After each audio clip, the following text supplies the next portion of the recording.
যখন দেখবেন একাকিত্ব কাউকে গ্রাস করছে, ওই সময়ে সেই ব্যক্তির মনে হয় কেউ তাকে একটু সময় দিক, তার বলতে না পারা কথাগুলো যেন কেউ শোনে, তাকে একটু বোঝে। সেই মানুষটা ওই সময় একটু একাকিত্ব থেকে মুক্তির পথ খোঁজে। কারণ একাকিত্ব বড় বেদনার, বড় কষ্টের।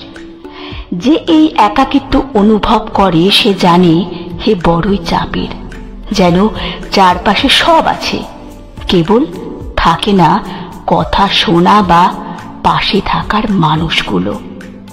যেন কোনো নৌকা বাঁধা আছে নদীর ধারে, আর প্রচন্ড ঢেউ বারবার দোলা দিচ্ছে তাতে। নৌকা ভেসে যেতে চাইছে নদীর বুকে, কিন্তু পাচ্ছে না, নদী তাকে বেঁধে রেখেছে। একাকিত্ব গ্রাস করা মানুষটার অনেক কিছু বলার থাকে। সে তখন চায় কেউ একটু পাশে বসে ধৈর্য নিয়ে তার কথা শুনুক, একটু বুঝুক। তবে বর্তমানে এই বিষয়টা তেমন সুখকর না, যে মানুষটাকে ভরসা করে নিজের সব কথা বলবে, যাকে সে ভিতরে সব কথা মন খুলে বলবে। এমন ভাবে উজাড় করে বলে সবটা হালকা হবে, কে জানে সেই মানুষটাই হয়তো পরে তাকে ভুল বুঝবে।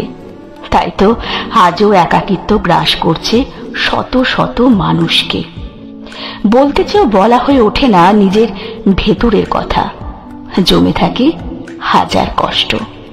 যদি কখনো সুযোগ আসে, যদি কখনো দেখেন যে কাউকে একাকিত্ব গ্রাস করছে, তাহলে তখন একটু সময় নিয়ে সেই মানুষটার সাথে বসে কথা বলুন।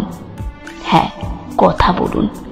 কে বলতে পারে আপনার জন্য হয়তো সে মুক্তি পাবে সেই কঠিন মনোব্যাধি থেকে।